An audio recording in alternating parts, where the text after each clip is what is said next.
విమాన ప్రమాద ఘటనపై హై లెవెల్ కమిటీ భవిష్యత్తులో మళ్లీ ప్రమాదాలు జరగకుండా స్టడీ కోసం ఏర్పాటు. కె రామ్మోహన్ నాయుడు.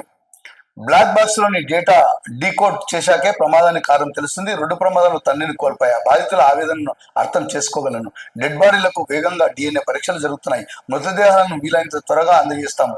మీడియాకు వెల్లడించిన సివిల్ ఏవియేషన్ మినిస్టర్. 270కి పెరిగిన మృతుల సంఖ్య అనేటువంటి న్యూస్ ఒకటి ఈ రోజు వెలుగులో చూస్తున్నాం మిత్రులారా. తెలంగాణ ఏవియేషన్ డైరెక్టర్, మరి మాజీ పైలట్, మరి సుమారు 20-30 సంవత్సరాల నుంచి అపారమైనటువంటి అనుభవం కలిగినటువంటి ఎస్ఎన్ రెడ్డి గారు మరి ఏవియేషన్లో మరి పైలట్గా పనిచేసి రిటైర్డ్ అయ్యి మరి యొక్క తన అనుభవాలను మరి కొన్ని వార్తా ఛానళ్లకు మరి ఆయన ఇచ్చినటువంటి ఇంటర్వ్యూలో కొన్ని సాంకేతిక విషయాలు మరి ప్రమాదాల విషయం పైన ఆయన కూలంకుషంగా చెప్పడం జరిగింది మిత్రులారా. ఏవియేషన్ రిటైర్డ్ డైరెక్టర్ మరి ఎస్ఎన్ రెడ్డి గారు మరి అపారమైనటువంటి అనుభవం గల వ్యక్తి.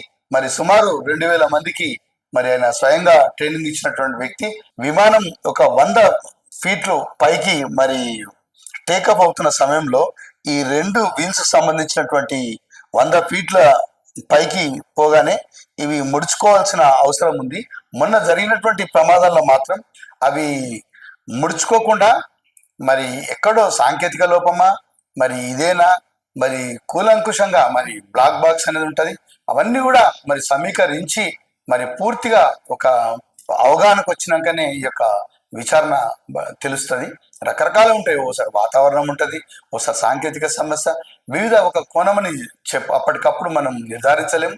ఈ యొక్క ప్రమాదంలో మాత్రం మరి 100 ఫీట్లు పోయిన తర్వాత ఈ యొక్క వీల్స్ మాత్రం లోపలికి వెళ్లకుండా ముడుచుకోకుండా మరి అదే విధంగా ఉండడం వల్ల ఆ ఎత్తైన ఈ యొక్క హాస్టల్ భవనానికి తగిలి కుప్పగూలిపోయిందనేటువంటి విషయం మాత్రం ఒకటి స్పష్టంగా అర్థమవుతున్నటువంటి మాత్రం చెప్పడం జరిగింది మిత్రులరా.